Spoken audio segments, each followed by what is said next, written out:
Is everyone ready? Yeah. Welcome to another Fighter Space. Ah, God, I see. We talk about it, build it too much. Welcome to another. I do a better job of it than you. Stop it. Welcome. You are a professional, though, to be fair. Well, God, I keep trying to do it. Keep people talking over me. Hey, welcome to another Fighter Stance podcast. I'm Patrick Miller. I am the afternoon jiu-jitsu instructor as well as the head jiu-jitsu coach at Gracie Humida Cedar Park. I also am the project manager for Heroes Jiu-Jitsu, and I do some of the protector courses as well. I am joined by Nick. You're good, dude. Just go. He doesn't have a last name. Introduce yourself. I have no last name. You didn't want to mess it up. You got mad at me last time. I get mad at you. Also, Yeah, you were like, that is enough. Also, I feel like, honestly, the saying that you're the project manager of Heroes Jiu-Jitsu, I feel like you're undercutting yourself. You do a lot of stuff over there. Yeah, I guess I could be like the COO of Heroes Jiu-Jitsu. Yeah. You run Heroes Jiu-Jitsu. Yeah. Yeah. All right. Yeah. I make sure. Who else does it? Yeah. Nobody else. Veronica. Yeah. No. Okay, Veronica. Yeah. I would say From she's the president. I'm the because I like run things by her. So she's like the That's fair. whatever. She's the final say so. Yeah. All right. I'm Nick Buttergleary, head of product management here. I got so excited when I said my last name. Yeah. He's never heard it before. Nailed it. Nailed it. Yeah. Good job. Good job. You know what, guys? Thank you. I appreciate it. It's like SAT. You put your name down. It's good. Dude, I will tell you, I've got a lot of letters in my last name. It is, I have to spell it out every time. It's not easy. I'm like, what are we doing here? But yeah, so I'm the product manager here at Sheepdog. All the sweet gear that you see, I help bring to market. Except I won't take credit because these new shirts have nothing to do with me. But these aren't available for purchase. For sure. But These are just uniforms. You have to be, like, and you're only moderately violent, and you have to be able to be all the way violent, and then advise it. yeah. Just finished our first Friday Heroes Jiu-Jitsu class. Right after this, I gotta go shoot a podcast. So what's gonna happen is, as soon as I get done, so that I don't get ringworm or staph, I'm gonna use my defense wipes. When I get home tonight, I'm gonna use my defense soap. It's gonna keep me from getting staph and ringworm and all the gross things you pick up from the mats, okay? Thanks for coming. Come to Heroes Jiu-Jitsu. I'll see you guys on the mat. Hey, Like you have to be able to go full send and then talk about and teach people how you went full send. Yeah. No, for sure. That's not me. I agree. Yeah, but you are moderately violent though. Thank you. I appreciate that. Yeah. But yeah, so we also have Zach Mayo. I can say last name. Easy last name. Right Easy there. last name. Yeah, 4 letters. 4 letters. Yeah. Yeah, I should introduce him first next time. It's much easier. Your right? shit's so difficult. I've known you forever, and I've only heard your last name pronounced correctly by you. Twice. I think Twice, maybe. I think your wife said it once and it was wrong. That's definitely not true. That's not true. She's a nice lady. I don't want to get you in trouble. Also, pronunciation is all made up anyway, right? Like, Yeah, it's true. That's how we pronounce it. It's like when people say, that's a made up word. It's like all words are made up. Yeah. You know, like, what are we doing here? What, your word's real? More real than my word? Just 'cause Exactly, right? other people use it? Right? Exactly. Yeah. Because other people understand the words that are coming out of your mouth. To be fair, sometimes you can make up words and people get the gist of what you're saying. It's true. Yeah. I can't think of one off the top of my head, but yeah. Like, ain't Brayden too good? You knew exactly what I meant, though. I think you were a lot funner with that one. Yeah, I try. But yeah. Are you going to introduce our guest? Anyways, All right, Zach. Yeah. Introduce our guest. we're joined by Jeff Gonzales. Goddamn, all around badass. Well, hold on. Hold on. At least let me prop him up. That. Okay. My bad. No, My bad. he was a Navy SEAL for 12 years. And he's short. So if you're a Navy SEAL and you're short, you are hard as fuck. Because all the shit you have to do, they put all the short dudes together. And you guys have to, like, your strides are shorter. Like, everything's more difficult. There is some truth to that. Some truth. Yeah. Some. But also you're easy to, like, push over walls and stuff. I've been thrown over walls. Literally. Thrown over walls. Yeah. It's so fun to Good watch. story. Yeah. Good story there. Anyway, Navy SEAL, purple belt in jiu-jitsu. Yep. Also the founder and owner of Trident Concepts. Correct. Yep. That's been going on for a long time. I looked up how long it's been around. This past March was 21 years. Wow. Awesome. Congratulations. Yeah. Yeah, we've been doing it a long time. When did you get out of the Navy? 99. Yeah, I was going to bring this up earlier, but I looked up when he joined the Navy. I was like, this can't be right. So I had to go ask him. He joined the Navy before I was born. What year did you join the Navy? 87. Holy shit, I was 3. That's why I was like, well, how old are you, Jeff? Bro, the years have been so kind to you. Thank you. And they have not been kind to me at all. Pat, do you feel like he's more of a way. badass now? No. A little bit. Because my man is, how, like, you don't have to say this out loud. You can just, like, how old are you? I'm 55. Dude, he's like And Sean. he's still killing it. He's like Sean's age. Yeah, I know. Yeah, but Sean, though, he's hard down. My man's killing it over Damn, there. dude. I'm That's how you blessed. feel about Sean, I huh? feel Yeah. very, very Sean, lucky. don't watch this. So hold on. Do you guys, so Sean, right? Like me and him every day, we go back and forth. But like I'll say something really mean to him and he'll be like sticks and stones. And I'm like, get a better comeback. That would probably be good. Yeah, but he's also like a New Yorker, so you'd think he'd just be able to be like, F you, bro. Yeah, I know, right? So also apparently I cuss too much on all the YouTube things that we do. So I have to start trying to like Be better. tone it down a little bit. Yeah. Calm down. Yeah. Calm down, Pat. Think It's about that. hard though. Words are hard. Words are hard. It's hard to have a filter because Pat just does whatever he wants. Yeah, send it, bro. I was gonna say, think about Like being today, I wrist locked a child. What? And a female. Oh my She's God. Like 17, 16, I think. I wrist locked her. Yeah. Kind of also sounds like a child, honestly. Yeah, yeah, both. 2 for 1. Wow, that's Yeah. like a punch card thing. Yeah, no. He you're really- right. he's I right taught up I wrist taught locks. wrist locks to the kids class like 3 weeks ago. Oh, jeez. You're a horrible person. I want to show heel hooks next time. Oh my God. I don't know if I will, but That sounds like a bad idea. like it's in the ballpark of like what things that I would like to do. It's cool for them to learn it though because they got those little flexible knees and stuff. so they can't tear up their whole leg. Bro, I got put in single leg Probably a X good today, time. and I felt my knee just go, nope. You need to get out of this. Oh yeah, and then so I went and trained at Roca on Tuesday, and like my first round was this really talented younger guy, like Jack dude, and then I went with Giancarlo Badoni. And then my third round was like I was like avoiding like eye contact with everybody because Jeez, I that's was bad. thought I was gonna die. And Marigali like looked at me, he's like, and I go, sure, man, awesome, thanks. And I like Luke Griffin was there. I've never like Oh, wow. first time he was there, and he was like, Luke, my name's Luke. I was like, yeah, I know who you are. I know. Hashtag stop looking at my feet.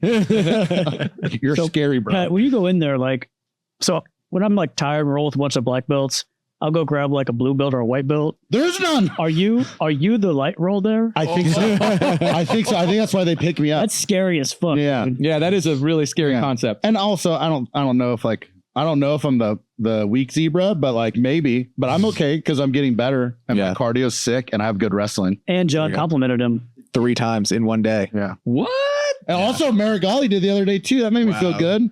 But it was like that's a cool bag. Hey,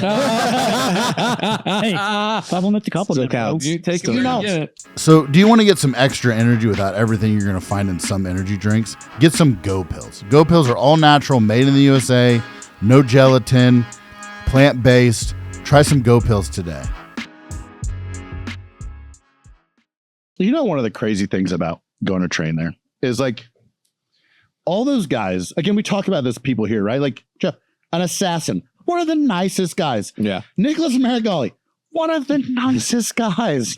Right? Giancarlo Badoni, sweetheart. Yeah. Right? Like Big Dan, super nice guy. Yeah. Like and then you're just like, they're like, you want to roll? And you're like, I mean, I drove here to do jujitsu, and then now I'm having like second thoughts about like, Be my life choices. yeah, bro. The other day I rolled there, and I rolled with Big Dan, Giancarlo Marigali. I sat in my truck for an hour afterwards with it off. It was like 80 degrees outside, just hands on the steering wheel, just contemplating life decisions and how everything went so wrong. Like I woke up this morning and I was good at this sport that I love.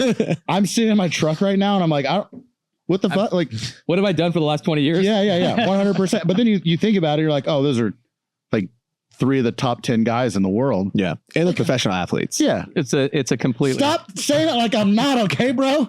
Like technically I'm a pro. There's a difference though. It's like being like, I play for this minor league baseball AAA team. right? Or I play for the Yankees. you play for the Yankees. You're Yeah. making it real hard not to cuss, guys. I'm running away. though. Make a difference. Bro, you got the alley cat jujitsu, dog. Like these guys are like, it's the Yankees versus some fucking high school with ashtrays. Yeah. Some junior college. Hey guys, like listen, I'm gonna go sit in my truck after this with my hands on a steering wheel. I'll be like, I don't have any friends either. Pat is We're your Pat. friends, being honest with you, Pat. That's true. We are friends. Yeah, but don't do a Joe Rogan, Brandon Schaub, like Brian Callen episode where they tell me like, hey, like you suck. You should retire from fighting because you're horrible. At No, this. Pat, you are good. You told me when we were at your house the other day that you are top 20 Austin Jiu-Jitsu I 100% athletes. I 100% believe that. and you might be. Yeah. You might. It was hard. I couldn't count to 20, Yeah, so I that's guess right. you might be there. Yeah. That's good to know. All the other world champions, and then you at like 18. Maybe 23. But also I haven't competed against a lot of guys here, so maybe I'm wrong. All I know is Maybe you're better. if it was 7 years ago, I'm numbered like at least top 5. Wow. And Yeah, then when no one was here. I was. Yeah, I could have bought a house 7 years ago too. See what I'm saying? See, There's a difference. he would have been 4. There's a difference. He would have been 4. Yeah. Yeah. What's it didn't Like goddamn, like my feelings are so hurt today. We will find out. Also, this podcast is about Jeff. Everyone stop making fun of me. Yeah. Yeah. All right. Also, we talked about this. This podcast, 100%. Like, I had a guy like my buddy Travis on here, and Travis was very complimentary to me. He was very nice. It's the only time anyone I was like, complimented Travis, like, hey, just so you know, bud, this isn't how this podcast works. You're just supposed to shit on me the entire time, and I'm going to take it, and then I'm going to go home and sit in the shower and rock back and forth. Ace Ventura style. Yeah. Yes. No. This podcast is 100% built around making fun of Go Pat. home and just Nice. That's hilarious. bottles up on a bottle of fucking JMO until I feel better about my life. All right. God, jeez. Okay. Let us get back to Jeff though. So, Oh, okay. I tried to do that, and then you stopped it. Let that be known. all right. Good job. Yeah. Show. So Navy SEAL. Wow. For what was that? What would we say? 15 years? No. 14 years? Just a little bit over 12. 12 years. Nice. Was it, hey, like when you guys were training, was it super difficult to balance that ball on your nose, or was that like something okay. Cool. I mean, that's why they pick you. Yeah, I thought so too. What is? I don't know what that means. What? You don't know what that means? So he's a Somebody Navy explain it. SEAL and SEAL. All right. I got it. Yeah. Hey, was I was kind of deadpan in my response, so that's Yeah. probably what threw you. but also though, like I thought it was like some secret like military thing that like I didn't know about. I'm like, what do you guys? What ball? Is that part of Buds? What? I mean, it All they is. do is Also, I think you joined though before they gave book deals. Graduate. But I technically have 2 books, so He has I books, don't- yeah. Yeah, but you did that shit on the back end. Yeah, I did. I did. To be fair, I think most of them did it on the back end. Yeah. No one was like, I'm an active Navy SEAL / also write a book. Hey, I don't think I know of it. it's a shut up, Nick. These jokes, Nick. Fucking Nick Booty Judge. He wrote these beforehand, really carefully for a long time. Actually, no, I've heard them from other people. I'm not this funny. All right. I'm only funny when people shit on me. I'm not You're funny funny sometimes. Yeah. It's fine. That's all I got, Joseph wise. All right. So what led you to be a Navy SEAL, I guess? First and foremost. So it's kind of, I mean, I think a normal story, but I guess everybody doesn't think so. Interesting. Intrigued. No one in here is a I Navy went SEAL. into a Navy recruiter. I was like, I don't want to do any of that other dumb shit. I just want to be a SEAL. Pretty much. Yeah, see? There you go. That's not no. So this is kind of also awkward because I have to put it in context so other people can understand it, but there wasn't the internet around. Yeah. So the only way to learn about the special operations forces was through books and to go into the recruiters. So in high school, you know, when you go through I don't know if they still do this, but you would go to the career counselor. Yeah. And you would do those tests to find out what your aptitude was and what direction they would say you should go. Mhm. Every one of mine was Hold like, on, no. You actually had to read books? I do. You had to, though? Like back then? You couldn't just like Google it? No, there was no Google. horrible joke, Pat. Just joking. All right. You had to work. Come on. But the only thing that I had at the time was the pamphlets that were at the recruiters, a couple books that were written, and that was it. But Where were you originally from? Where did you? Oh, Texas. Local. yeah, Oh, okay. So born and raised, just not too far from here, okay, cool. south Well, side, way farther south from where we are physically. Okay. Yeah. Well, I was just curious because, like, swimming, not a huge deal in Texas. Oh, dude, it's actually so in high school I swam and played water polo. Oh, wow. That's Yeah. where That's where cool. the Yeah, so I love that sport. That the The only sport I wish I could have played that wasn't around back then was lacrosse. I would have loved playing lacrosse. Lacrosse is fun. What about wrestling? Well, I didn't do it, so I don't know. Yeah. But my kids played lacrosse. I coached lacrosse, so I loved it. I thought it would be a great sport. Sorry to interrupt. I was just curious. Yeah. Where because that has context to the story. Go ahead though. So I went to the recruiter. So when I went to the career counselor, they basically told me that find a job to do something outside. Park ranger, forest. That sounds fun. Yeah, exactly. And I'm like, well, that's not very inspiring. I thought, okay, Yeah. right, cool. So I kind of gave up on the career because every time I went back there to take that aptitude test, they basically said the same thing. So I started doing some research and I found a couple of books and I went to the recruiter and it literally was a single sheet of paper that had the description, and it was a very generic description. Swim, blow up shit, jump out of planes, stuff like that. me. That's all I Yeah. Very, very limited. all in you their needed to know. resources. And this was and that was just like, this is what the Navy does. We swim, we blow up stuff. Pretty much. That was it. Yep. And then when I got to my junior year, I did really well in swimming. That was me clicking the bottle, by the way. No, you're good. So my junior year, I did really well. And the head coach so here in Texas, I know that the national pastime is football. Yeah. But in my school district, swimming was really, we produced a tremendous amount of state champions in our school district. So, and we had a really interesting program. I had 2 Olympic coaches at my. Oh, wow. Yeah. I had a judo coach. He's a Olympic bronze medalist in the awesome. 60s, I think it was. That doesn't happen very often. Even just not talking about Americans. Yeah. Placing in judo. No, he Very wasn't rare. an American. He was from Poland, I think, but he relocated here. Yeah. He relocated here, and he was our strength and conditioning coach. So in high school, I had an Olympian as a strength and conditioning coach. I was like I said, he was the What third. school was this? This sounds awesome. Well, my That's the Olympic Training Center. Colorado. So so we work in a school district. So when you swam and played water polo here in Texas, you have one giant pool and all the schools from the district go there and train. So you train with all the high schools together, Okay. right? And so they have strength and conditioning coaches, they have nutritional coaches, they have all these coaches. It was the first time I was introduced to mental training. They had us doing mental training. We would sit there in these rooms and just sit there and the coach would go through. It was legit. We had a lot of cool shit done. They sound like they were super ahead of their time. I feel like that's something now that's just kind of like it's normal. clicking with people. Absolutely, yeah. But like, we're talking about the 70s? It was the 80s. The 80s. My bad. You're going to Vietnam, right? I'm sorry. That's My okay. bad. That was totally funny. Nick over there just shitting on everybody. No, that was a bad. I was thinking, no, my bad. Yeah. I'm sorry. He's just bad at math. Hey, Yeah, it is. Hey, give me one of those. What? I'm just here. I'm sorry. So we had. You're old as shit. Yeah, I know. We had a great. We had a great thing, and the head coach for our district. We had like high school coaches, then you had the district coaches, and then you had the head district coach. And the head district coach called me into his office one day, and he's like, "Hey, we think you would be really good at the pentathlon." And I was like, "Okay, I have no idea what a pentathlon is. I know what a triathlon is, but I don't know what a pentathlon is." So 5 things. that's right. Yeah. But do you know what the 5 things are? No. Look at the big brain on bro. I was like, how many is that? My dad was like, I don't know. So it's How'd you get 5 out of 10, bro? Pentagon?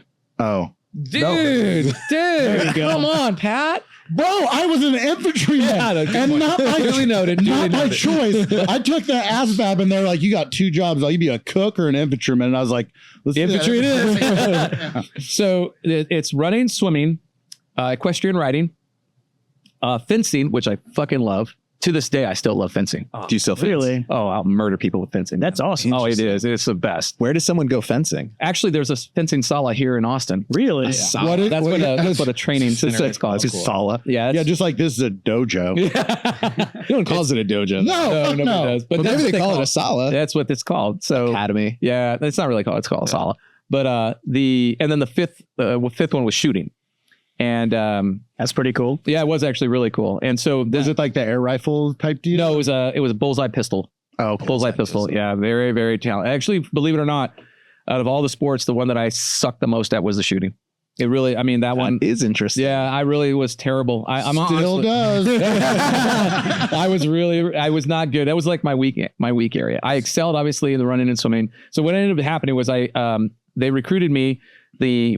headquarters for the national pentathlon team is located in Fort Sam Houston, which is not far from where I was training. And so I went there one day to meet the team, the head coaches. And while I was there, the head coaches was walking me through the headquarters building. And then there was this room, so it's on a military post. You know what these old buildings look like: cedar, cinder block walls, the whole ball of wax. This time it was metal desks, metal chairs. And somehow all of them, the tile is shit. The same. And exactly. the outside of it doesn't matter what time period it is. It's the exact same. Yeah, the outside of it all looks the same. Exactly. And it looks the same whether it's in like California, 100%. or Georgia. It's like the same contractor Texas. built all those fucking buildings. So, Probably I go into this room and sucks. there's these two desks facing each other, and there's these two dudes sitting there. And the head coach goes, and these are our two Navy SEALs. They're on loan here to train for the pentathlon. And I was like, really? Then I kind of met them, and it was like I looked at them, and I'm like, I want to be like them. That's what I want to do. I already kind of had narrowed it down to a few of the branches as far as what I wanted to do, but it was as soon as I met those guys, I was like, yes. So, was that the first time you had heard of what a Navy SEAL was? I maybe Charlie Sheen, bitch. that actually came much later. Jeez, Pat, now who's aging people? I forgot that you're old.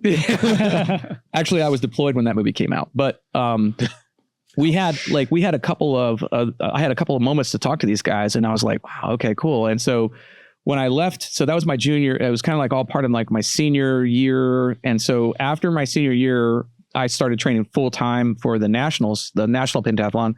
And it was I was like, okay, I'm going to do this because I agreed to do it. But on the horizon, I was like, what do I really want to do? And so I was underage. So I was 17 at the time, and I couldn't enlist without my parents' permission. But the Navy back then had this program called the delay entry program. And what that meant was that I could sign a contract legally before I was of age that said that I could basically commit to the Navy. And I told the recruiter, this is what I want. I want NSW, I want the NSC for NSW, and I want this NAC, which is the intelligence field. He's like, that'll never happen. I'm like, no, I want it. That's the only thing I'll walk out of this office. I don't care. You don't, I'm not leaving this office unless I have both these on the contract. So, it was hard. It was hard to sell. I kind of kept, I walked out of the office twice. Like I had to come back like 3 or 4 times later. And he finally was like, okay, I'll do it. So he wrote it up, the contracts. And I told my parents like 10 days before I was leaving to go to boot camp at the dinner table. Wow. Just like this. We're sitting there talking. We're having dinner one night. And I was like, by the way, next week I'm leaving for the Navy. Wow. Just like that.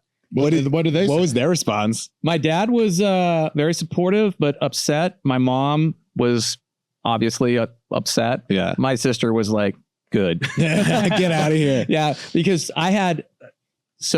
she was my younger sister, and she swam also. So we were around each other all the time. And I hated every one of her boyfriends. Everyone that came over to the house, we would rumble in the yard. It was back in the day when that was still cool. We would just throw down outside.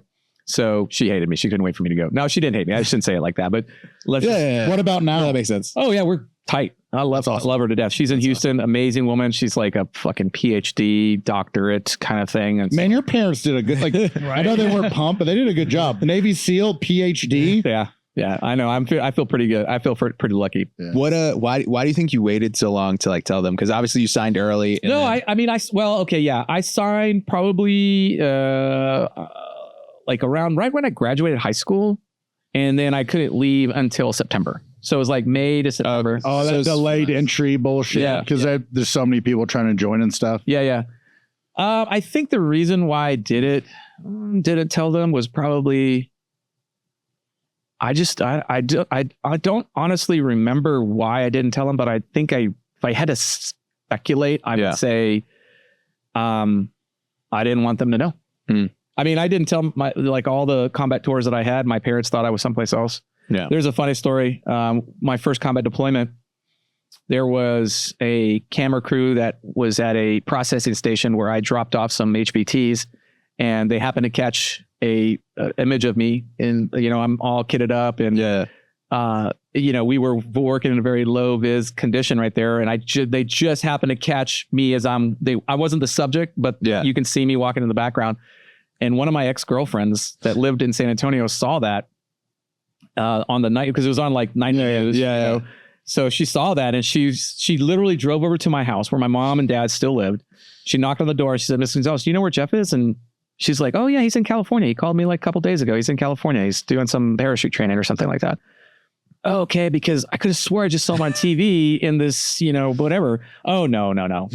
And sure as shit, she watches I got busted by my ex-girlfriend. Where was that? What a big old jerk. Yeah, why would you do that? That's so aggressive. Well, I mean, We call those haters. yeah, I don't think she really meant to Long do it. drive, right? I don't think it was like she was worried for me. Yeah. Later, we talked. I ran into her at one point and she told me the story. Like, I was like, yeah, I caught shit for that. Thanks, Deb. I appreciate it. Did you call her the B word? I would have been like, you B word. No, not really. I mean, because honestly, I lied to my parents my entire naval career. So They had no idea where I was ever. Yeah, so I did the same thing with like ex-spouses. They'd be like, how's That's a little different, Pat. yeah, so like they're like, how's everything going? And I'm like, oh, it's great. Yeah. And then like you see like 2 weeks later, like they put pictures of me receiving a Purple Heart on Facebook. Oh, wow. And then she's like, did you get a Purple Heart? I'm like, yeah. She's like, everything's not okay. I'm like, Doesn't that mean you were shot? That's something like that. You got a Purple Heart? we like to call I didn't know that. Yeah. We like to call that the Slow Movers Award. Yeah.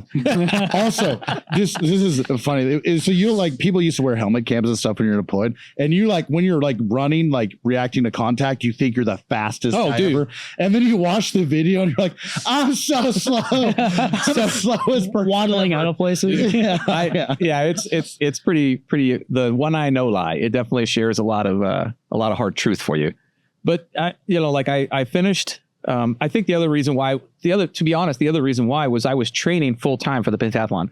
So I'd wake up in the morning, Monday through Friday. I would train from 8 to 5. Yeah. And then I went to nationals, finished nationals, I think I had like about a week off, which is when I finally told my parents. And then I remember my dad told me this. He always tells the story. He's like, when you left that morning, you said goodbye in the doorway, you turned, walked to the car, and you never looked back. And I was like, yeah, that's exactly what I did. Yeah. As I was walking out of the house to that car, I was becoming a man. How'd you do at nationals? I think in my my age group, I think I was like, man, I was like eighth. Pretty good. That's pretty. Yeah. Yeah. I mean, I didn't do bad. If I had trained longer, I think I would. Again, what really hurt me was the shooting. I was really disappointed there. I had a terrible event there. Fencing, I did really good. I think I was like second overall in fencing. Yeah, I was super. And I stuck with fencing. I had an amazing coach. Funny story about my fencing coach. Was he also an Olympian? No, he wasn't. He was a professor. He was a PhD guy. And one day I'm training. So high school sports, as you know, are very competitive. And so we were always competitive with other players, other teams, other just schools, if you will. And there were 3 guys that I trained against to swim with. Okay. And they all, I should say there were 3 of us. We all 3 in our own separate ways went on to be SEALs, and we all went to the same command. What? That's pretty crazy. Super cool. Yeah, actually, I love it to death. Les Master, John Bantrizio, and unfortunately, John was one of the first guys killed in Israel before the GWOT kicked off. He was killed by a VIB. It was like the first.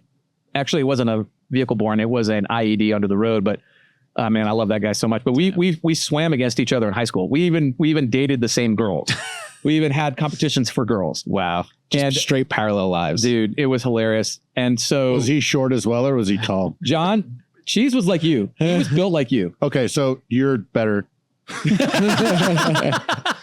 You win that competition. Cheese was awesome. I love him to death. I could talk about him all day fucking long, man. I love that man. And Les was the other guy. So anyhow, we would swim against each other in the regional meets and whatnot. And we both specialized. So all 3 of us specialized in the sprints and the breaststroke. So it was like a 50 meter, 100 meter sprinter. Mm. And these guys, and then I did the 100 and 200 meter breaststroke. And then I sometimes would do the relays and whatnot. So we were always, anytime we went to a meet, it was the 3 of us throwing down. Wow. So I left early and I got to the teams before they all did. And I remember one year I came back from a deployment and I'm walking down our hallway where all our team rooms are. And there's this guy walking up towards me and we're just like mean mugging each other. Like what the fuck? I know that guy from somewhere. I know him from somewhere. And it's Les. And we walk into each other. We're just like staring each other down, and we're like, yeah, holy shit. So anyhow, Les's father was my fencing coach. That's cool. That's pretty cool. That was Did he hilarious. fence too? Was he awesome? Les, I think he did, but he didn't like take it. Like he didn't, I don't think he really put effort into it. He was a swimmer. He's like a PhD guy down in San Antonio right now as well. I mean, I love that guy too. He took it like someone whose dad wants him to fence. And he's like, that's not cool, Dad. Yeah. I mean, it's cool, but I don't want to do it because you're doing it. Yeah, because you want me to do it. Yeah, exactly. So, cool. so I left for the Navy right after that. And the rest is, as they say, history. So has your shooting gotten any better? No. That's not true. He's so good. He's very good. I find it to be cathartic for me nowadays when I shoot. Like yesterday, I was at the range and I did like almost about 250 rounds yesterday, hard training, like really put into task the skills and the drills. So I still enjoy it. I still enjoy shooting. I still enjoy teaching. It was like a $200 afternoon, big guy. Yeah, I mean, that's the price you pay. Yeah. You know, Every time a piece of brass hits the ground when I'm shooting, I'm like, that was. I feel like Jeff's sponsored. He probably got some sponsors. I mean, I'm pretty fortunate. I do have a good relationship with a lot of the companies I mean, that's what happens when you're in the industry for 20 years. You know, you get to know a lot of people and you get to, you know, you make good write books about it. Yeah. You write books about it. Yeah, but it's one of those things though too, like it's like being at this place, right? Like you form so many relationships 100%. with so many random ass people that you're like, I would never have met this person without a doubt. Yeah. If I didn't work here. That's the other thing that I love about my time in the Navy was I met people from everywhere and all walks of life. And it gave me at the time, I didn't appreciate it as much, but it just gave me such an appreciation for our country as a whole. And, you know, when we traveled to different parts of the country and there was usually somebody that was from that area that would tell you a little bit more about that area and tell you a little bit more about the history and how they grew up. I mean, I loved it. I mean, you know, it helped. I think it enriched my life without a doubt. It forged me into the man that I am today without a doubt.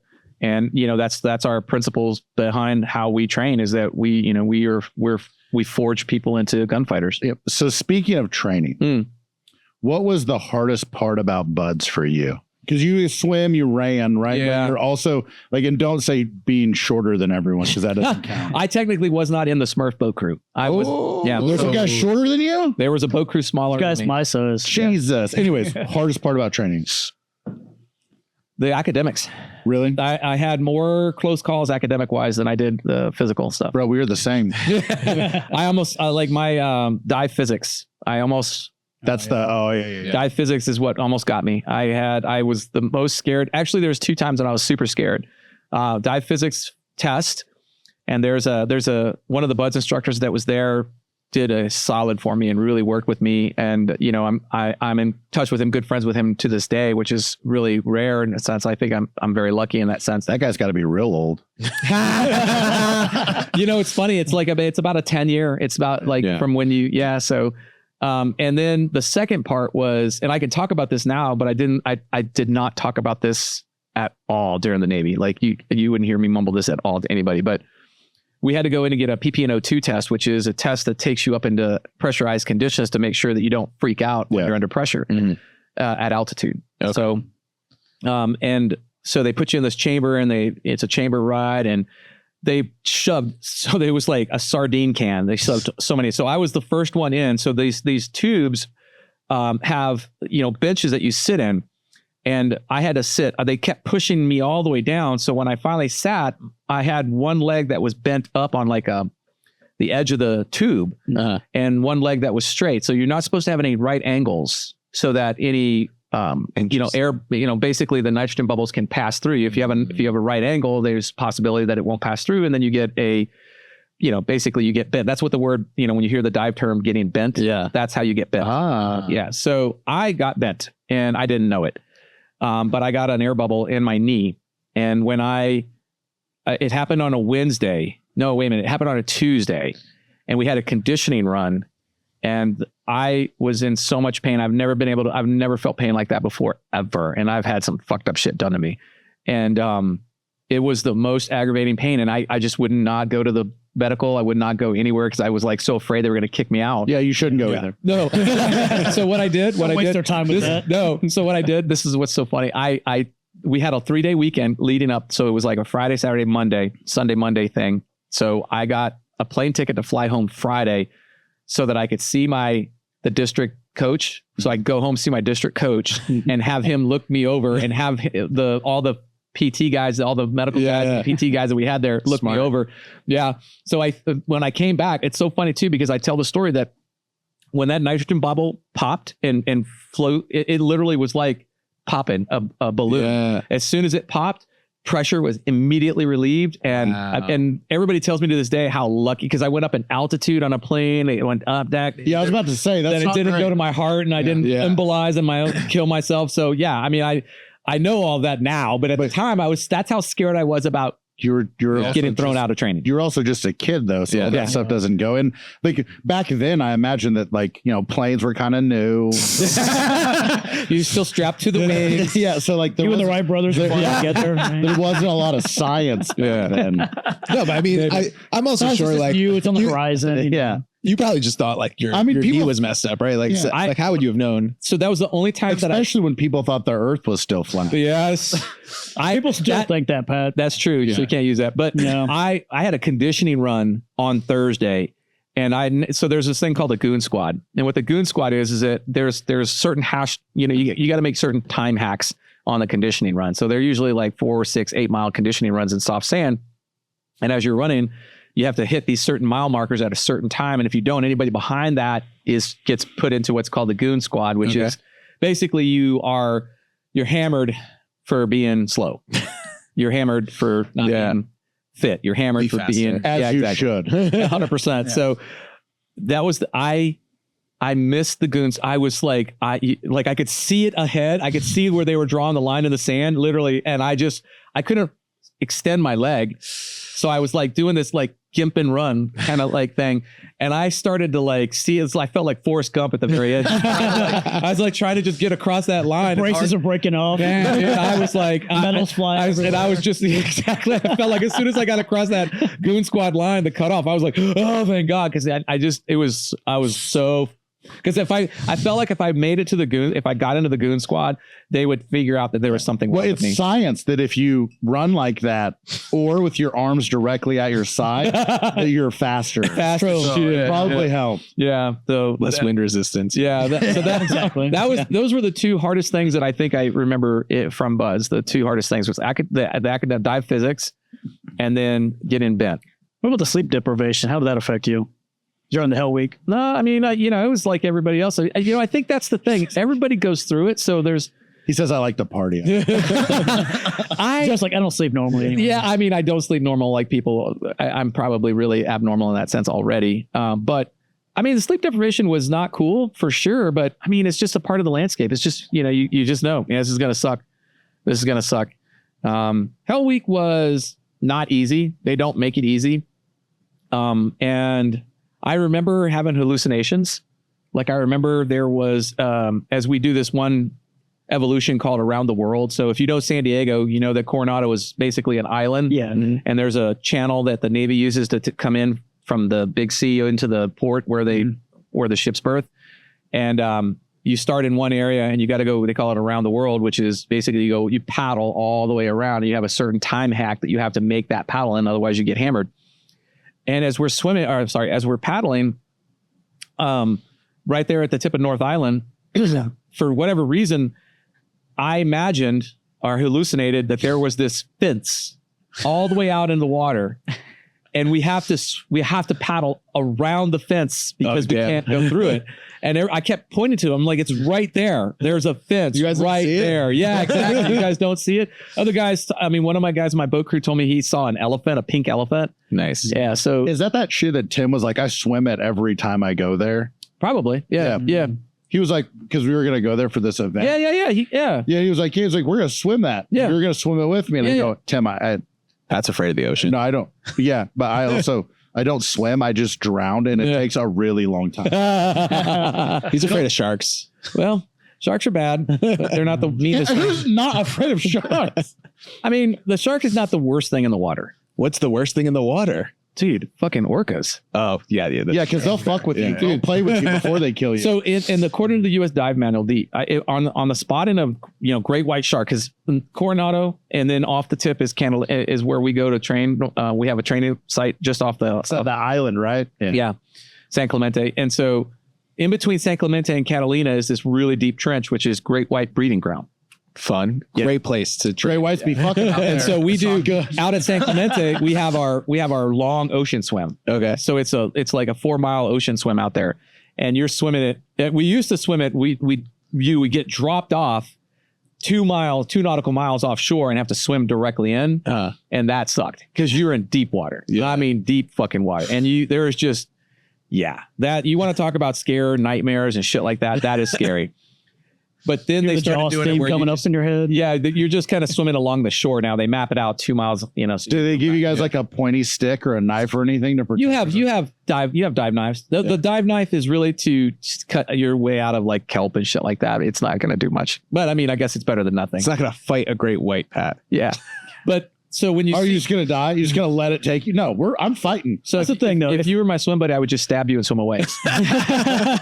He's a bleeding blood. You know, as you should. Let the great But white. remember though, you could just swim away again. I'm not like let me reiterate that I'm not like I can swim. I have the ability to.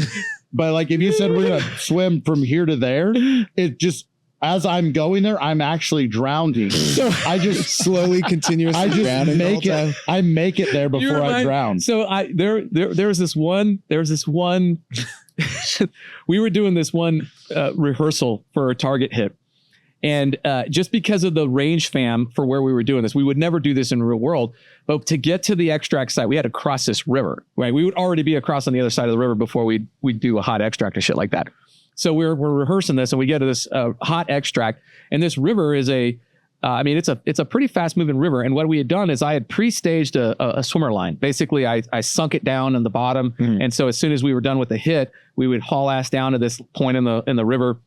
I'd pull the line up, tie it off, and it was already anchored on the other side. And then guys would just go hand over hand on the other side, get over quickly. So shit was going south really fast. And all of a sudden, I jump across, I get the line tied, I swim across the other side. I'm set security, giving everybody the command to come on over, and one at a time, but it's like, okay, it's taking too much time. And fucking this one guy, one of our 60 gunners, so he is fucking weighted down. Yeah. 100 rounds of 7.62 weighs 7 pounds. And so he probably went to the assault with about maybe 800 to 900 rounds of just ammo. And then he probably shot about 400. So he's had like maybe 500. That's on him though. He should have shot 900. You always have to reserve for your extra. Hey, listen. I got it. I understand. But if I know that I'm not a great swimmer and I have all this stuff on me, hey, guess what? I'm going back on ammo. So that's where that dive knife comes in. I'm back on ammo. I'll stab you. I don't care. So I'm setting and I'm like trying to get the guys to come across faster and like, we got to go. We're going to miss this. And Chuck, his name was Chuck. He literally, so there's a river bank, right? And he's on the other side doing security and he's just like, fuck this. And he just takes a couple steps back and he just jumps into this is like about a 25 yard wide. That's the kind of guy that you give the 60 to. Though. Yeah, exactly. So he jumps in, immediately sinks to the bottom. All right. Immediately sinks to the bottom. And what was his name? Chuck. Sounds like that kind Sounds of guy. about right? Yeah. So he is like gone. We don't see him.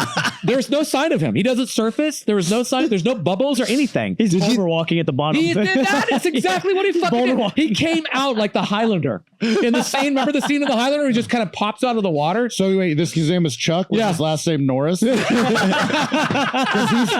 seen Chuck Norris be a 60 gunner. Yeah, he could fucking do it. He was a Navy SEAL, right? Yeah. It was one of those movies. It was like one of those moments where you just stop and you're like, that was pretty fucking badass. Never mind, we got to haul ass. We're getting, fucking rounds coming. We got to go. But that was pretty badass. That seems stupid, but I guess it worked. So it did. Fine. I mean, trust me, we did so much stupid shit. I mean, it's just but I feel like if like that's like 90% of the military, especially if you're like combat arms, like doing dumb shit, and then afterwards you're like, hey guys, It worked. we almost died out there, guys. That's wild. It's not stupid if it works. Yeah. Well, I think it is. I think it's still stupid. You're just tempted to do it again because you got away with it. But also, exactly. there's levels. You stupid. Yeah, lucky there. There's also levels to things working, right? Like, did it work how it was supposed to? No. Are we all alive? Yeah, that worked then. Oh yeah, I'm telling you, man. That's There's fair. a lot of time. Wait, Worked that time. work that time. We accomplished the mission and we're all alive. Great. It did not go at all like we planned. Yeah. Not fucking at all. Yeah. It's one of those things where like, here's the plan. Like we did an op order. Everything happened as it was like that we were supposed to do. We checked everything off the list. Yeah, but the list is like, it's got blood on it. Somebody was using it to like rake up rounds that fell out of someone's bag. That list is trash, bro. Like, I mean, we did check all the boxes, but it did not go how it was supposed to. We were supposed to get on helicopters to get out of there, and we ended up taking rollerblades. Yeah, there was a couple And of where'd times. that donkey come from, dude?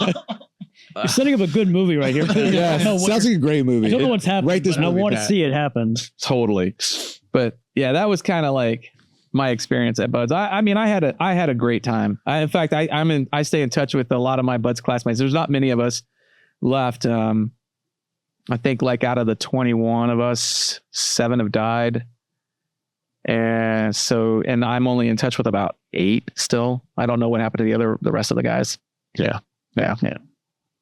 So what conflicts did y'all get involved in? I mean, this back in the 80s and 90s. Like, So I was, If you can't say, you don't have to. yeah, well, obviously. I'm just gonna lie and say I was at the Battle of Waterloo. Mess. Just Yeah. kidding. So I was very lucky because we were out at San Clemente one day, and when I went through training, the phases were organized a little different. As a student, first phase was your traditional first phase. Second phase was land warfare, and then third phase was diving.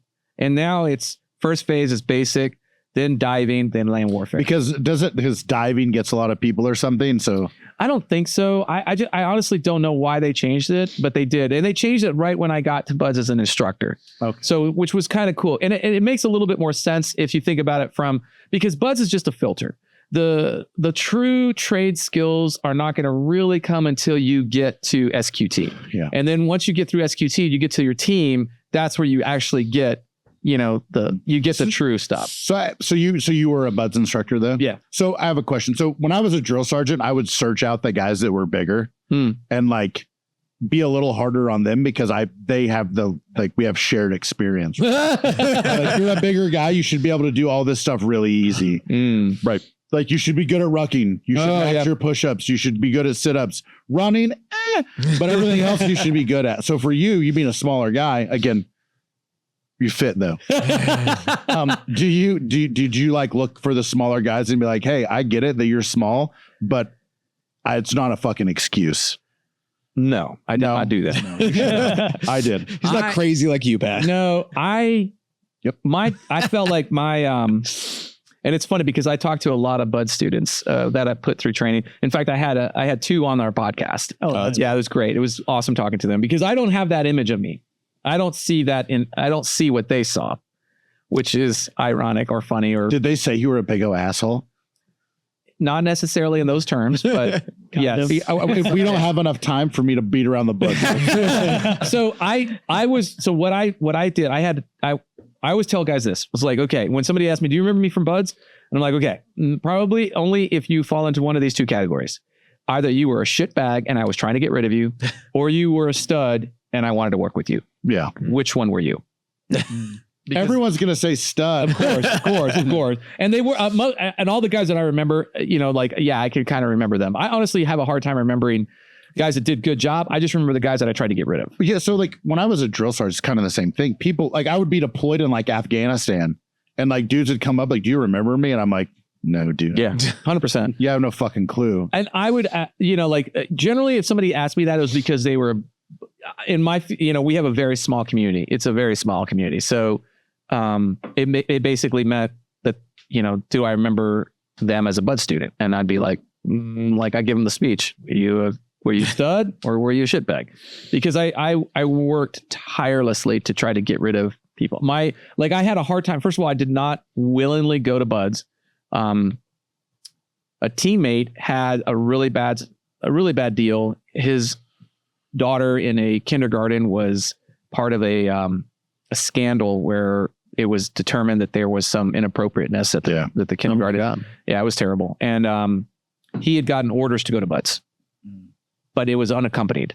So his family was going to have to stay in it wasn't unaccompanied, but the psychologist that the kids were going to was saying that they should not leave this area, that they need to stay here for time to heal and whatnot. Yeah. And the Navy was like, well, your family can stay and you'll go. And I thought that was kind of shitty. So what I was in training at that point, and I was like, okay, I think I'm going to, and I asked around, I was like, well, what's to stop? It's just a body. What's to stop me from taking his position and then go to buds? I'll go to buds. I think this is a shitty deal.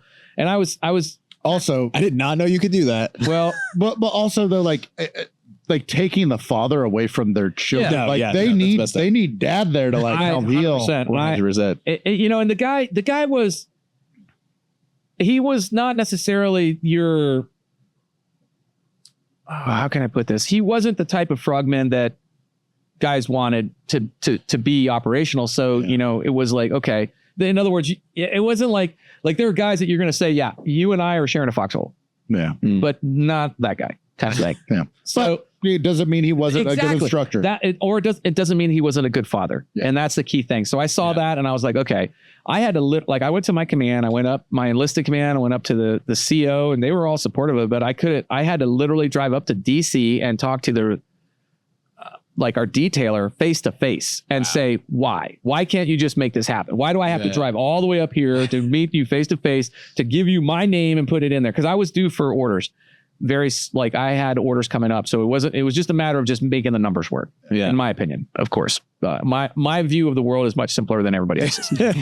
And, so, also there's reasons. Yeah, there are things, and you got to be and it's hard to strip that back.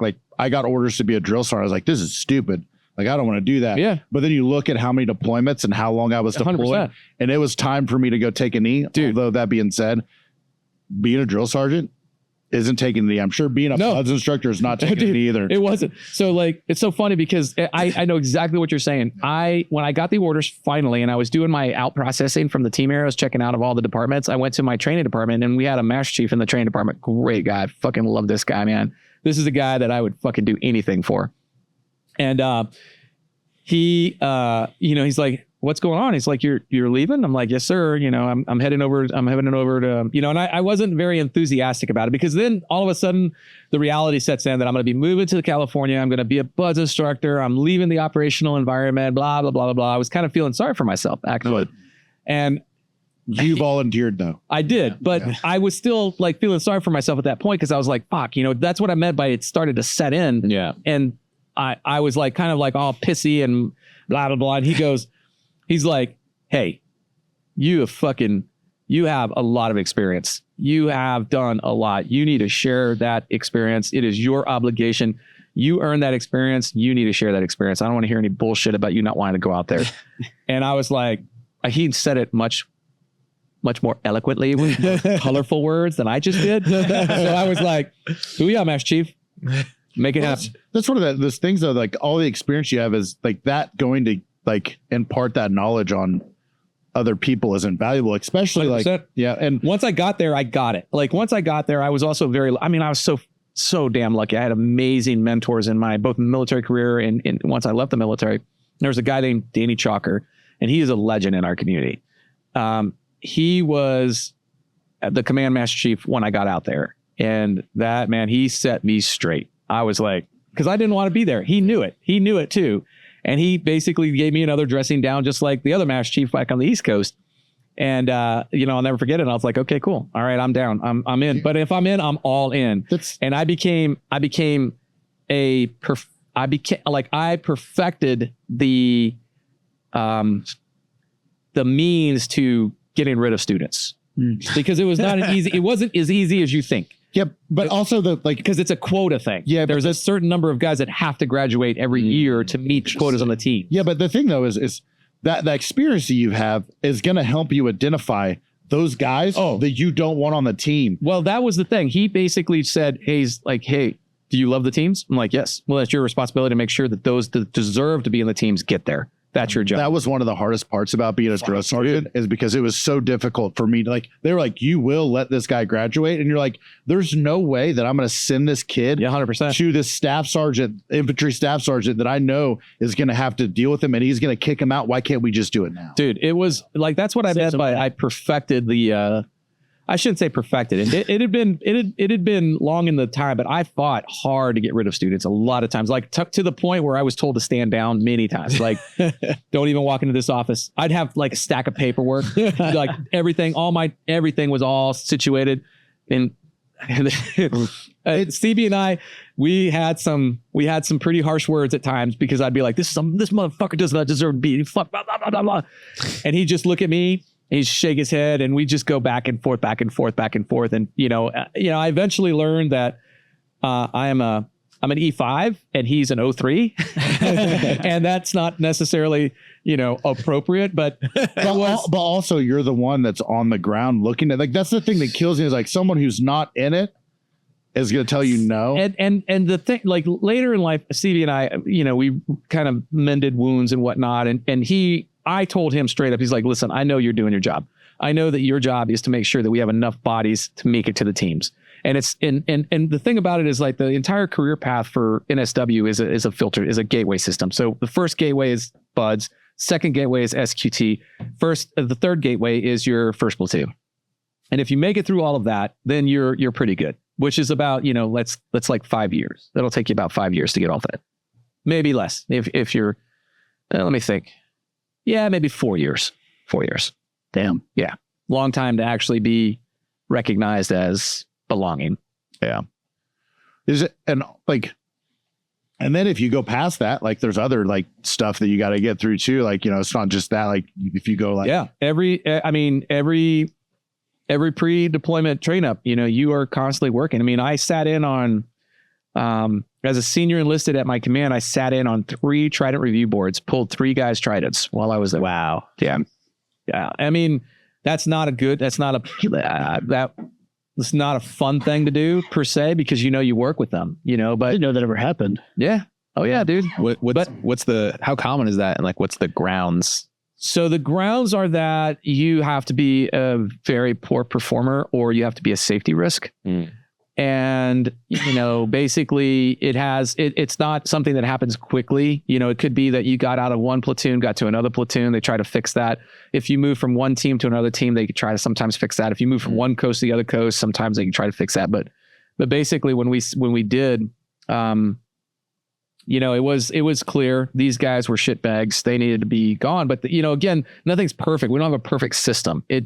It's good, but it's not perfect. And we were able to get rid of most guys at BUDS and most guys through SQT, but some guys still make it to the teams. Was it any of it ethical stuff, or was it all just performing? No, I don't think. Alcohol related incidences are the fastest killer for team guys. And everybody in any special operations community. So alcohol and drugs, those I know a lot of guys that got popped for steroids that lost their bird that fast. It was boom, you're gone. Don't care. There's no recourse for you at that point. But the Trident review board at least gives you an opportunity to kind of defend yourself, defend your actions, justify why you did this, why you did that, because there's a history. And, basically once the board passes judgment, that judgment is given to the CO, and the CO ultimately has the final say. And he 99% of the time, he's going to side with the senior enlisted guys, because the senior enlisted is they're the backbone for our community. They are the ones that make the ship turn, basically. It's kind of not weird to put anybody else down. But I'm just saying, fuckers. I feel like the elite fighting force should almost be allowed to take steroids, because wouldn't we want them to be able to handle it? I think it's the abuse though. I think there's like, again, nothing is free, man. None of that shit was free. And the guys that did it, I knew they were jacked and lifting hard and training hard, and they were good. I mean, they were solid dudes. There's no question. But those are the kind of dudes that I would like definitely to be on my side. And at the time, the Navy's policy is zero tolerance. And so, I think now they're using it as rehabilitative methods. And so I completely agree with that. I feel like you need that, especially when we're running so hard and so we're beat down so fast and so, depleted in all our resources, that you need assistance to get back to that baseline for sure. Funny how wartime changes policy up. Yeah. I mean, it would take forever to get change done, and then you add a war and it changes over time. It's a supplement though, right? So it supplements everything else. 100%. It's not a replacement. It's just it's not even a cheat code. It's just something that helps you to do it better. So 100% recovery and all that. But I think we're finding now that it's important, right? Like for me, like I'm on TRT, but I went and got my levels checked and they were so low, but a lot of it's because of brain injuries, because I've been blown up so many times and been knocked out so many times. I've so many of these things happen that like it messes with like your endocrine system. And then like you go in there and like I went and got checked and they were like, have you ever taken steroids before? Because your levels are like low, like you just got off cycle. And I'm like, no, I haven't. I think today we're learning so much more about like obviously the negative effects, but we're also learning about how best to properly prepare and train guys for that type of long-term engagement. I mean, like our community, we're pretty lucky. We're in and out, like we get in there, we'll spend 4 to 6 months in theater and then we'll pop. I did a 15-month-long deployment in Iraq during the surge. My first deployment was 13 months, which is unheard of in the teams because usually they're 6 months. But what I ended up doing was, while I was downrange, the platoon that was coming down to replace us, had a guy that he decided not to re-enlist. Like I don't even remember what the situation was, but there was a problem with his re-enlistment. And so he couldn't deploy. And so they just called me. I was the new guy in my first platoon. And they're like, hey, we got a great deal for you. Want you to stick around for another 6 months down here. And I'm like, you know what? Fuck it. I got things to do. So I did. And it was one of the best experiences because, dude, when I came back, I literally had gone indige. I fucking came back to the team area and guys were like, hey, new guy, what are you doing? I'm like, new guy? I'm sorry. Let me help you understand things here real quick. Did you ever hear about, there was like an army unit, like I can't remember what unit it was, but they left Iraq. They flew home. They were on the tarmac. Like people were there to see them. They didn't let them get off the plane and they flew them back to Iraq. God, I did not hear that. That is ass crazy. That sucks. I can't remember what unit it was, but it was like they came all the way back to America, not even like Germany or some other middle place. Flew them back. Wow. And then when they got back and they actually like got boots on ground, like it was like a rough, like the rest of the time there was like super rough, like super morale sketchy. would be fucking shit, bro. Right? That's the worst. I mean, because, like our rotation systems I love it. I love how we do it. We have an advanced team from the relieving element that's coming in. They send some of their senior guys. They come in, they get boots on the ground. They work with us. We take them out. We show them the lay of the land. We give them all the information, data dumps, all the briefs, everything, so these guys have intimate knowledge. So when their unit comes in, they're hitting the ground running, they're not starting from scratch. So, and we're like, once you hit that point in your deployment, when you are starting to brief your relief and you're kind of giving them the go, you're almost out, it's like around the corner. And I don't want to say you kind of go lax or you kind of take things for granted.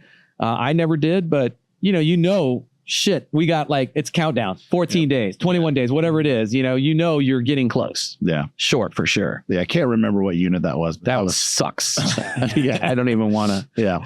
So see those guys. When I went on mid-tour leave, because, if you did a year, you got to go on mid-tour leave. And I got back and my platoon sergeant was like, he's like, hey, you want the good news or the bad news? Like, what's the good news? He's like, you're back, bro. I'm like, oh shit, this bad news is gonna suck. And he goes, so I was like, what's the bad news? Like, so you thought we had 6 months left? No. Yeah, he's like, you have 9. Oh my God. I was like, so I'm gonna be building a baby of anger for the next 9 months. Wow, that is yeah. So we did, that one was 15 months. It was like 2007 to From 2006 to 2000. I can't even imagine that, dude. I mean, 6 months is like, I can't wait. Yeah, it's rough. I'm out. See ya.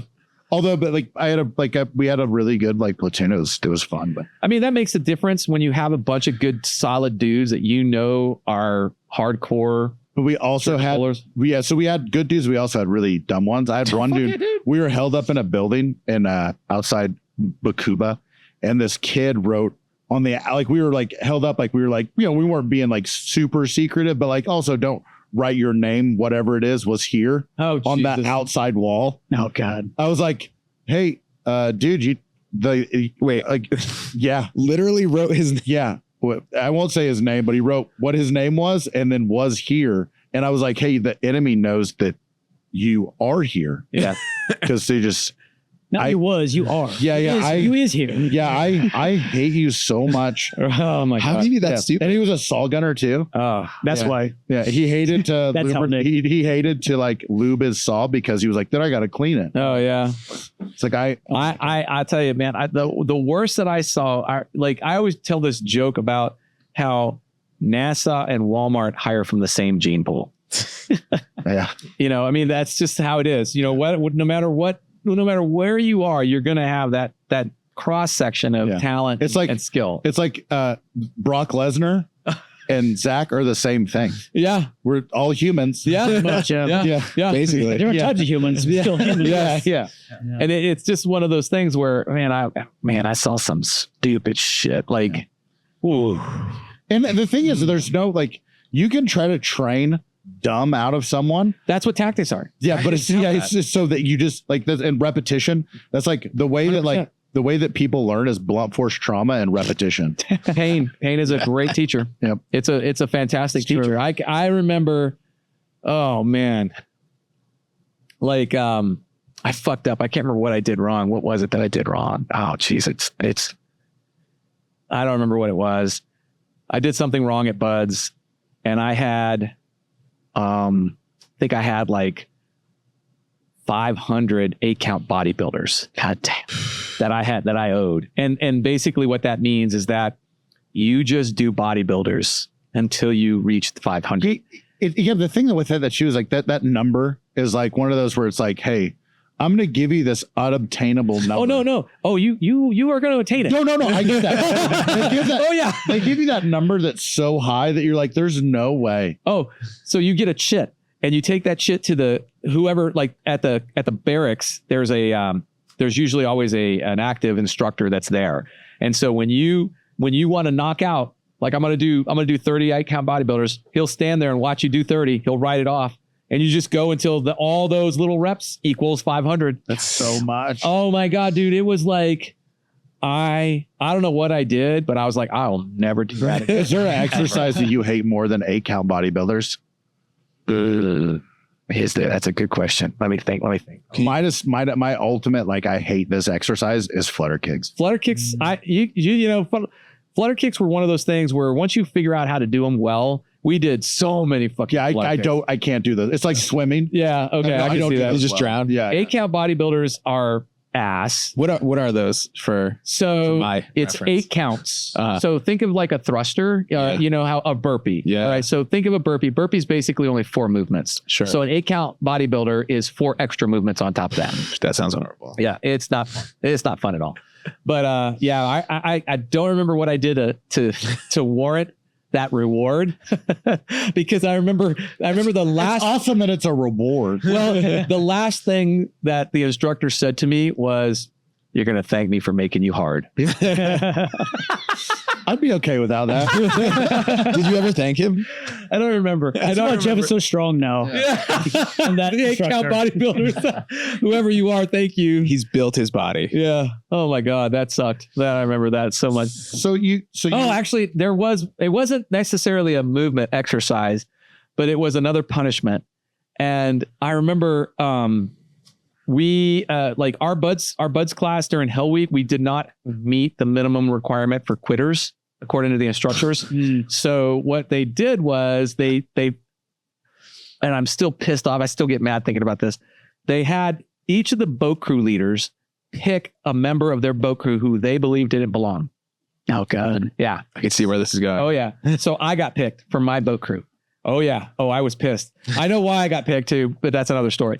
So heard the story, but keep going. Yeah. So so we go to the O course to do the O course, and we're everywhere you go, you take your boat. Obstacle course, Nick. Thanks. Appreciate it. We take our boats, so little IBSs, the boats that we carry on our heads. And what happened was they called us all. They called each of us up one at a time, and they had the rest of the class move to the boats. They had them merge in and leave one of the boats behind. And they said, "Okay, class, you're dismissed. But these 7 guys, you're staying. You're not going anywhere." And so, and maybe there were 6, I can't remember, 6 or 7.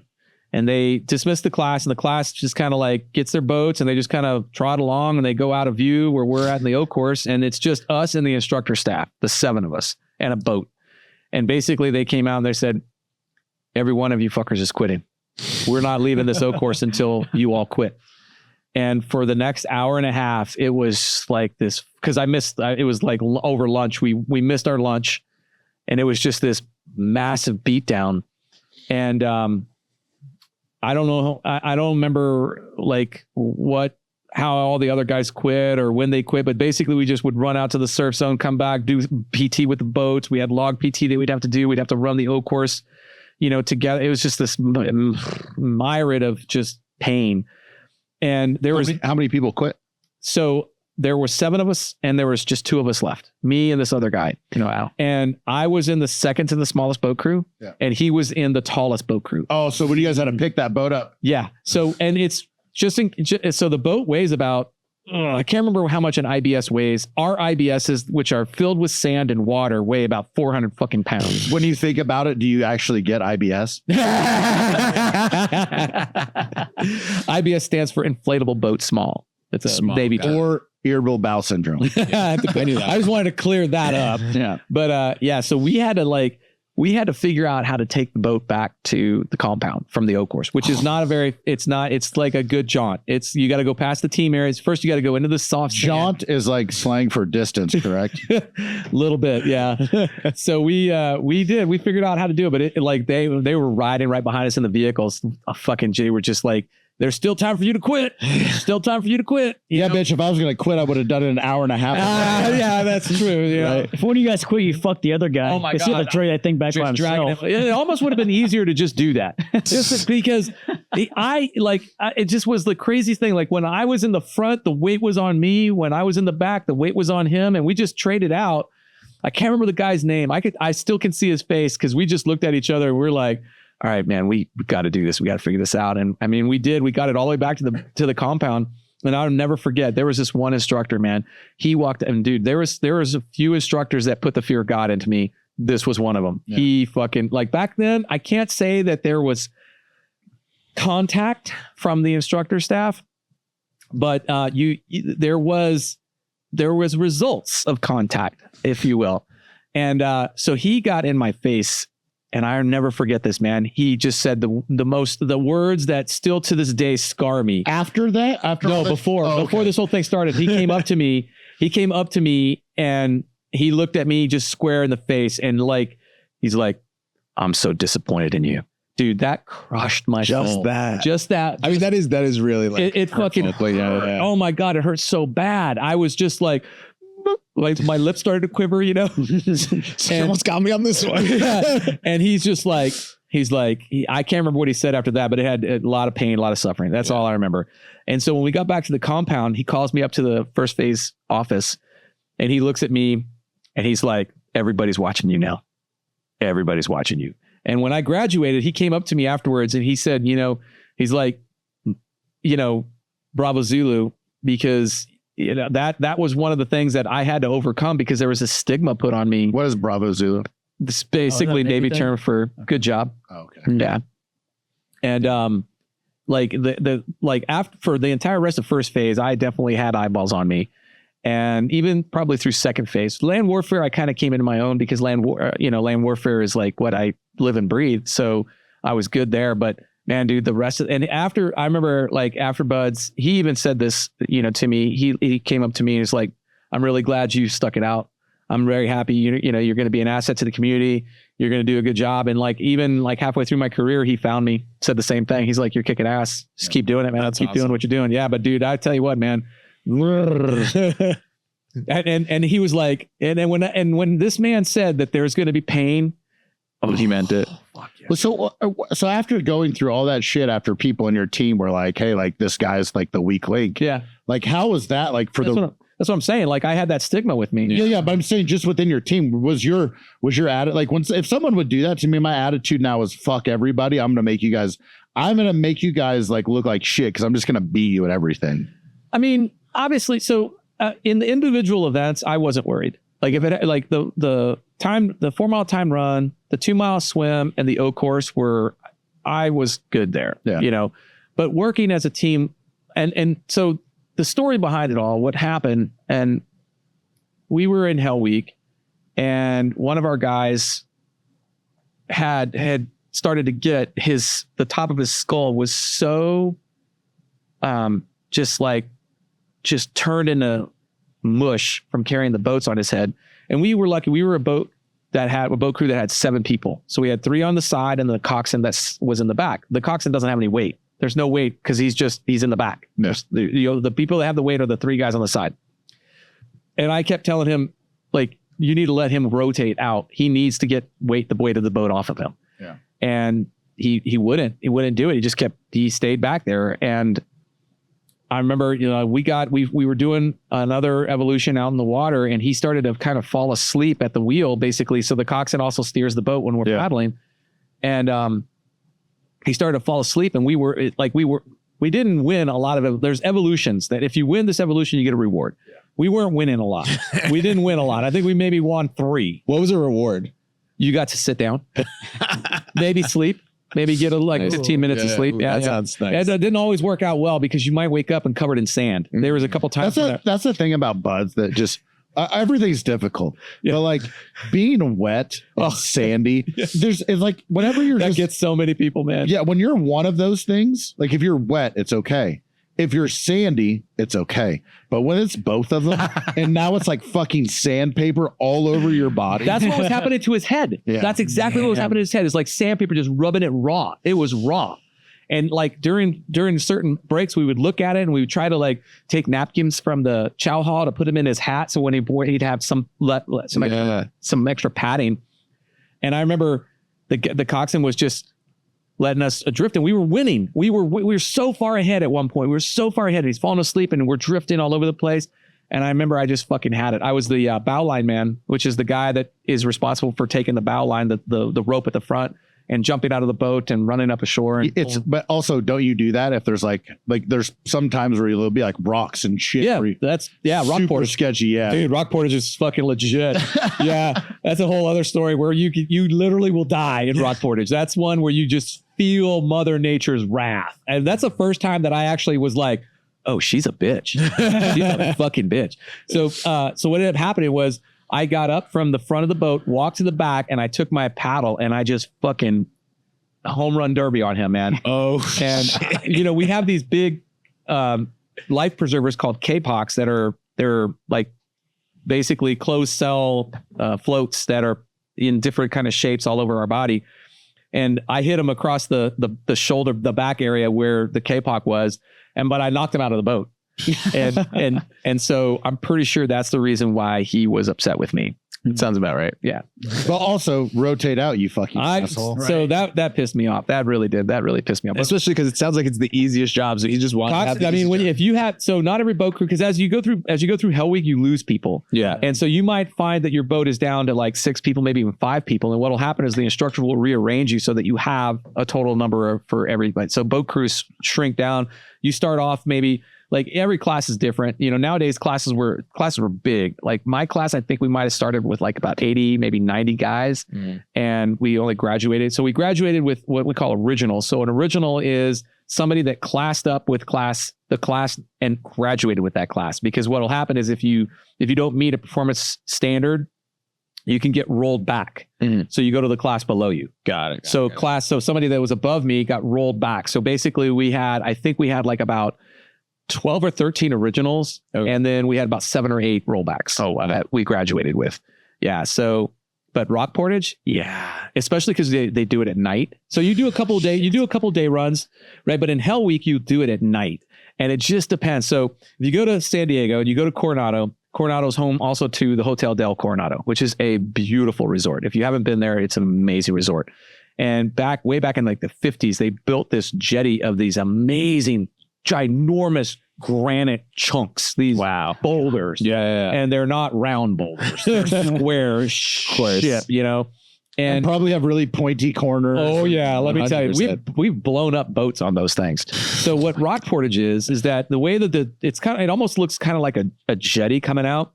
And so what'll happen is you will go out and the instructors will have you come in and land on the rocks. Okay. And then you got to carry the boat over the rocks to the other side, back out in the ocean, and just keep doing racetracks like that. All you do, that's rock portage. And Sounds repetition, dog. And you get a little blunt force trauma in there too. so as the bow line man, you know, you got to jump out and you got to like anchor, you got to get the boat up high enough to where everybody can get out of the boat, because you got to keep paddling, because every surge is just gonna trash. Is it? Where's it? I bet it was slippery too. Because no, not so much. It wasn't as slippery though, because during low tide, the rocks are exposed, so the sun just bakes them. Oh, okay. So there's no algae or anything like that. On the low line, yeah, there is. But when we're hitting it at high tide where the surge is the highest, because the instructors love to watch this happen. I mean, I'm not going to lie. I would go out to rock portage to watch it too, because you'd be like, ooh, that's going to hurt. When you're an instructor, you get bored though. The most dangerous weapon is a board frogman. 100%. That is without a doubt. We did some stupid shit, but you know, I mean, that rock portage, I remember a couple times. Like I had one instructor literally lifted me up by the K-pock like a cat, because where I was at, where the boat was coming, when the surge was coming, I didn't recognize the danger, but like that boat was just going to smash me against the rocks. Yeah. And he literally just reached down, grabbed me, picked me up like a cat and put me on the rocks. It's and so impressive. He said something like, "Don't be a dumbass." What year did you go through, Buds? 88. Yeah. 88 I think it was 88. Yeah. I'd have to check I have no idea. I mean, the only reason why I know dates sometimes is because other people remind me. That's it. You know, I have no idea what my anniversaries are, you know, birthdays. That's not important. When you were that's what I said. when you were going through all this, and then you look back on it now, like the heritage and like the history of like 100%. The organization that you were part of, is that like something that like you look back on and you're super proud of? Because there is a chance that some of the people that you worked with that would be senior guys were in Vietnam. Oh, without a doubt. I mean, that's the thing that was so awesome about my generation. Like we were involved in what they call low intensity conflicts. Yeah. So we were thrown into these little hot spots all over the world to do crazy shit. It was a lot of fly by the seat of your pants. Yeah. So when we were training up, we had the guys that had combat experience, which were very few at the time, were all the Vietnam era guys. And I was lucky because my first deployment, I got combat experience on my first deployment. So I was very, very lucky. And these guys would just, man, it was like you were just blessed to have their expertise, their experience, their know-how, and just, you know, shit that honestly, the way that I tell people this to this day, the reason why I walked point so well was because I had two amazing Vietnam era frogmen that were pointmen at that time that taught me how to walk point. And like, fuck, dude. I mean, it's something too, though, that goes with like all that information and knowledge to get handed down. Oh yeah. Like, cause I'm sure that you handed that down to someone else, and then 100%. They handed it down to someone else. That's the thing that's like invaluable in organizations like that, or really any organization, whether it's the SEAL community or it's working in an office. Yeah. Right. Like, it's true. And I will tell you that one of the things that disappoints me about what's happened, and I say this, but I understand it. Right. When we got spun up to go into this GWAT, the way that our team was organized was not going to be effective at being effective on the battlefield. Yeah. It just wasn't. We were built for low intensity conflicts in, you know, fast moving, very, you know, hard hitting kind of thing. And, you know, going into a GWAT scenario, we weren't and what I mean by this is we didn't have the best support system. What is it the sustained operations like that? Like, It's not having the logistics. It's not having our own helos, not having our own boats, not having our own vehicles. Not, basically we had a mooch shit. Like whenever we would get inserted by other assets, whether it be boats or air, whatever. and you look at that too, those like everyone was sharing things. Yeah.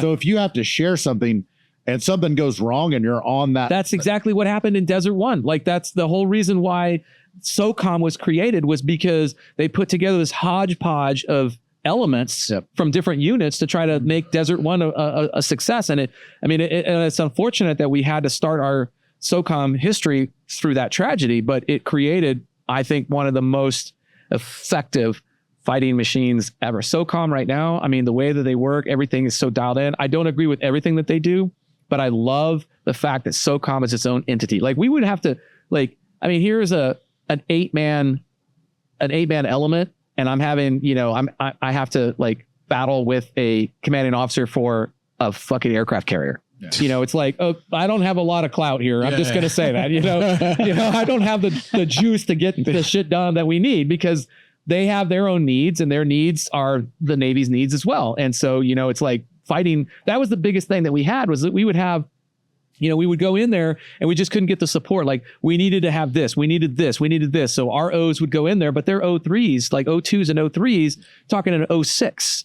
And it's just not going to happen. It's just not going to work. So you need to have that eye level communication. Our O6 talking to their O6 saying, this is what we need. We need this. Roger that. We'll make it happen. Versus an O3 saying, hey, O6, we need this. I don't think so. Give a shit. Yeah, exactly. We're good. So when we reconfigured the way that we deploy and as a task unit, it was super effective.